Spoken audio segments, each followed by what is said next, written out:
All right, so um, now that I'm a bit calmer, so I made a video earlier, and it was I was like in rage mode. So I'm restarting the video, and this is really about my newest quest to.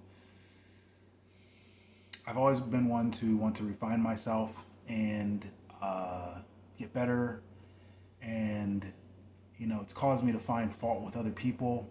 It's caused me to be in my head a lot. It's caused me to being in my head has made me make decisions based on what I was feeling in the moment, even though I'm not aware of that. And I find myself lately, as in, probably the past 6 months, getting to a point where I wonder what's next for me. And there's nothing that's next in terms of jobs, women, there are none. Career aspirations, I don't care. I think I'm realizing that what my deepest desire is to become the most refined version of myself. And when we think about refinement, a lot of people we almost kind of skirt around the subject. And for men, it's been the most detrimental, probably 4 years, 5 years, up to 10 years that we've experienced. I joke that 2015 was like the last of the good years for. We had some good times up and through 2015, and a lot's changed since then. And as an African American male, I should be satisfied that I've beaten the statistics. I don't have any babies, mamas. I'm not dating anyone. I'm not married. I've never been through a divorce. I'm not in jail. I'm not doing drugs. I'm not on state support. I've got my own car.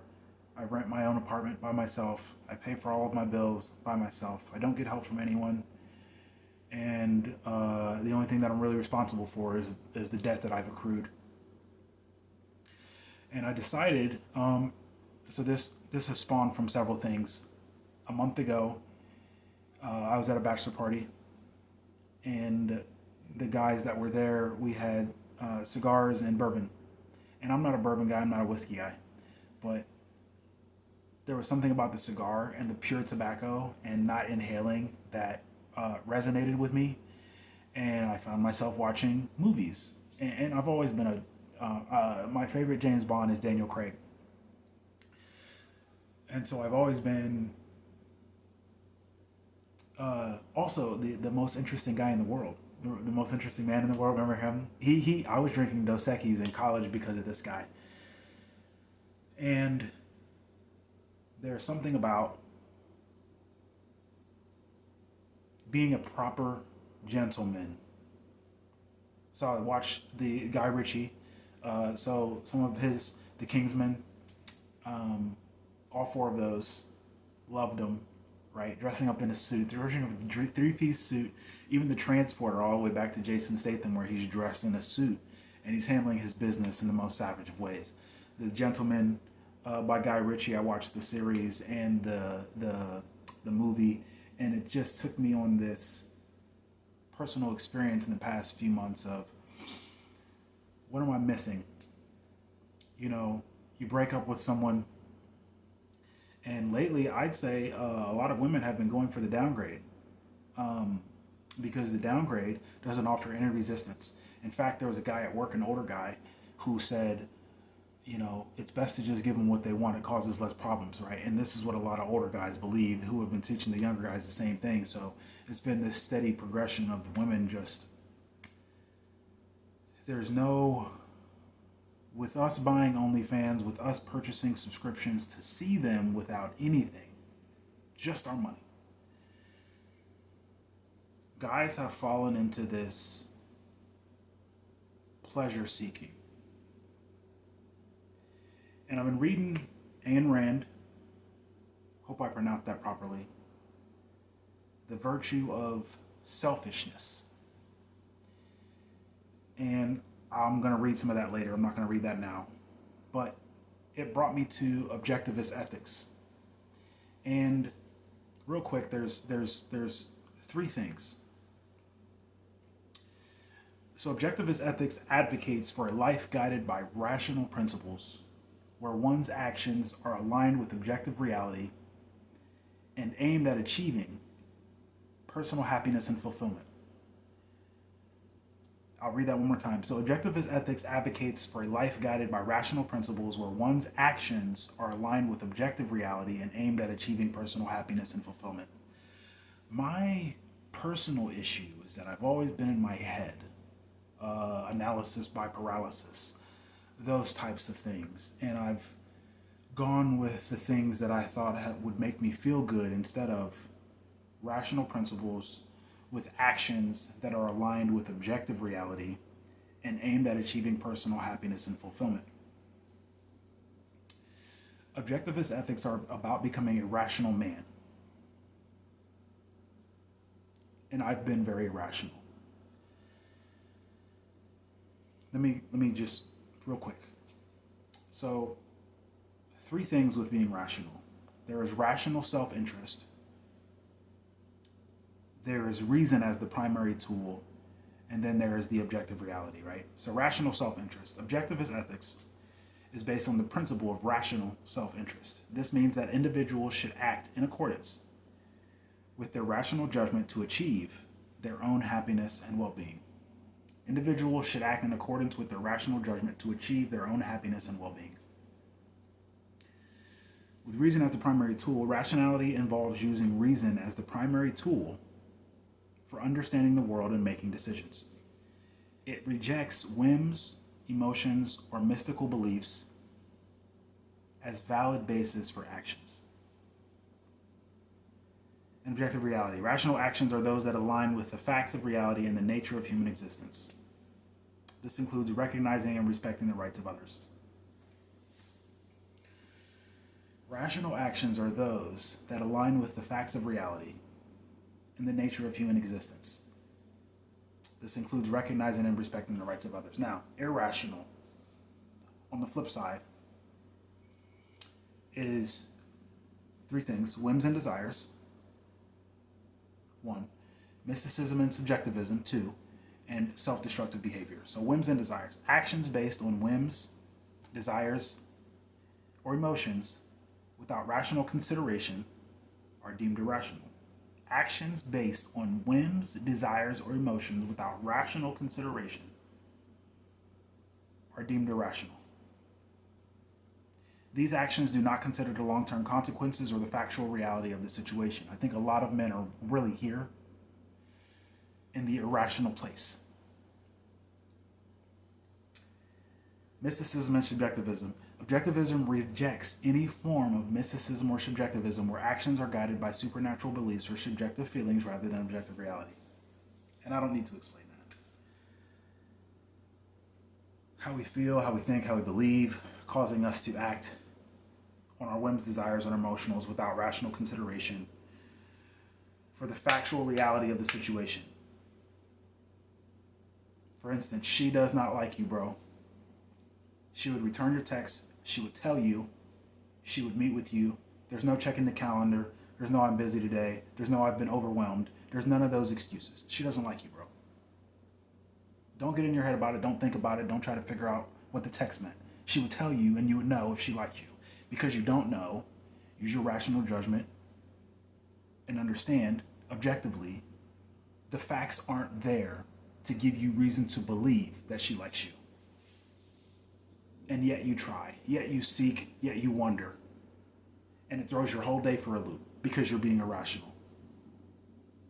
Irrational actions, and this is self-destructive behavior, irrational actions often lead to self-destructive outcomes as they are not grounded in reality or reason. This includes sacrificing one's own interests for the sake of others without rational justification. The interesting thing about sacrifice that Ayn Rand talks about is there is no such thing as sacrifice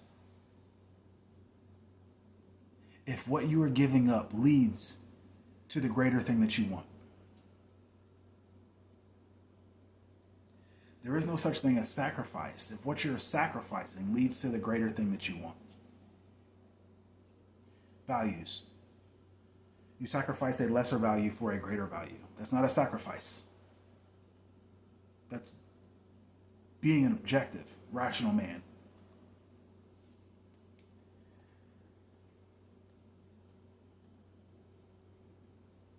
Rational is going with the facts of reality, not the subjective nature of what we're told. The proper gentleman lives by these codes. We live according to our values by honoring our own integrity, pride, and independence as a person. Now, the funny thing about objectivist ethics is that it actually lines up very well with Bushido, or the way of the warrior. So there's primary virtues in objectivist ethics, and I'll mention those, and then I'll mention the ones for Bushido, the way of the warrior.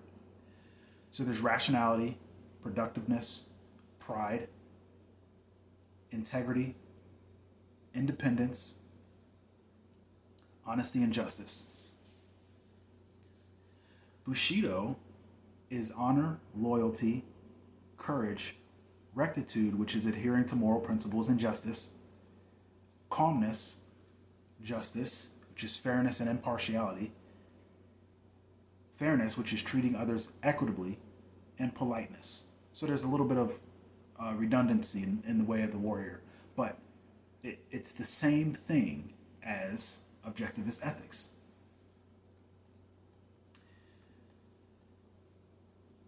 The thing about being a gentleman, and these are ways that I came up with, these qualities about being a proper gentleman. The proper gentleman's club, for me, being a proper gentleman, the term proper generally refers to something that is appropriate, correct, or suitable for a particular situation. It often implies adherence to social norms, etiquette, or standards of behavior. And our social norms are very low right now. And I think that's why a lot of guys like me, myself, are wondering why we feel left out. Why am I seemingly in the middle of the guys who aren't trying to get better, but seemingly have what they want, and the 1%, which have everything that they want and are the best that are out there? When applied to being a gentleman, proper encompasses several key qualities. Be respectful. A proper gentleman treats everything with respect, regardless of their status or background. This includes being polite, listening attentively, and valuing others' opinions. Being courteous. Good manners are a hallmark of a proper gentleman. This means saying please and thank you, holding doors open for others, and being considerate in social interactions. This is not even chivalry. This is just being courteous, something that a proper gentleman does. Being honest with yourself first, then others. Integrity and honesty are crucial. These are things that we just heard in the way of the warrior, Bushido, and objectivist ethics. A proper gentleman is truthful and transparent in his dealings, earning the trust of those around him. Being considerate. Being aware and responsive to the needs and feelings of others is essential. This includes small acts of kindness and showing empathy. That's being considerate. Being well-groomed. I know a lot of guys, listen, I don't even do it all the time, but you gotta be well-groomed. A proper gentleman is well-groomed. A proper gentleman is well-groomed. At minimum, we gotta be well-groomed. Personal appearance matters. A proper gentleman takes care of his grooming and dresses appropriately for different occasions. Be responsible. Taking responsibility for one's actions, and you can't be responsible if you're being irrational. So taking responsibility for one's actions and being reliable are important traits. A proper gentleman can be counted on to fulfill his commitments. Be well-spoken. A proper gentleman doesn't speak crass like a barbarian. He chooses his words wisely, succinctly, saying less and doing more. The well-spoken gentleman is a man versed in culture, familiar with the language of the world in his own country. And these are some things I came up with that I believe coincide with being a proper gentleman based on the definitions of proper and gentleman.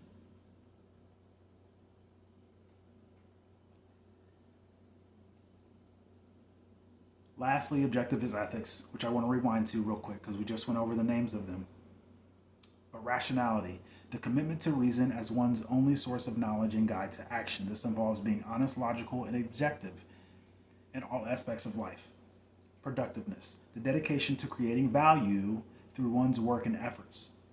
This virtue emphasizes the importance of purposeful and productive activity as a means of achieving one's goals and sustaining one's life.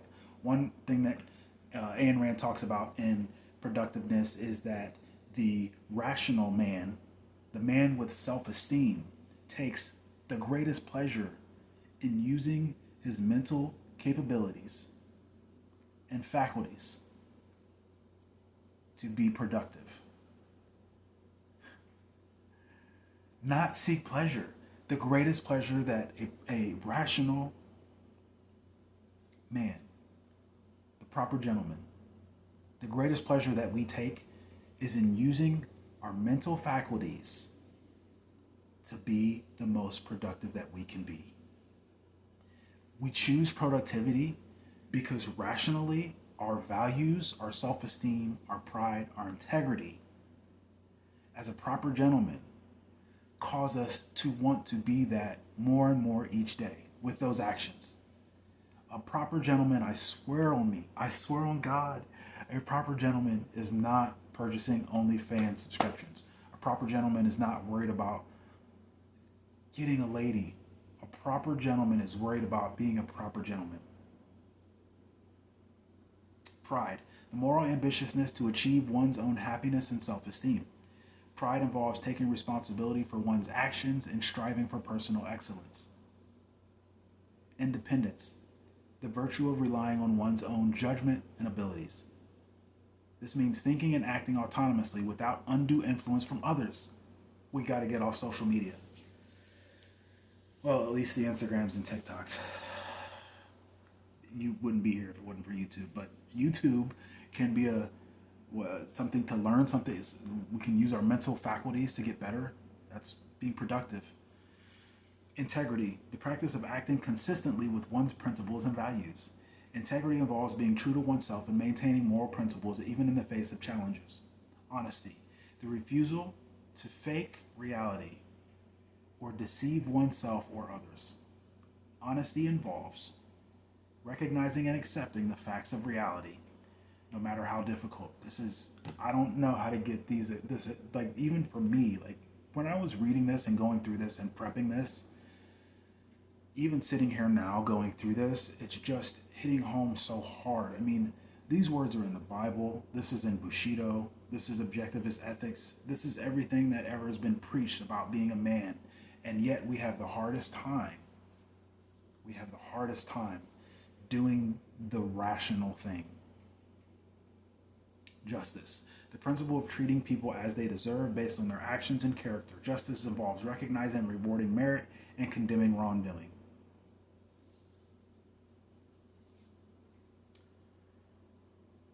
These virtues collectively support the objectivist goal of achieving one's own happiness and living a fulfilling, rational life.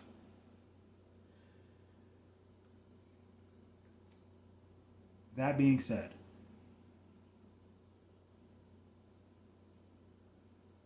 I am going to do my best to be productive and rational in producing not content, but really recording my own journey as I strive to become a proper gentleman. This is going to be the hardest undertaking that I've ever had, because especially speaking crassly is one of the things that I've done that's hard. And a lot of these are hard, like being irrational. Like, I've been extremely irrational because I've been in my head and not based on the rational facts of the matter.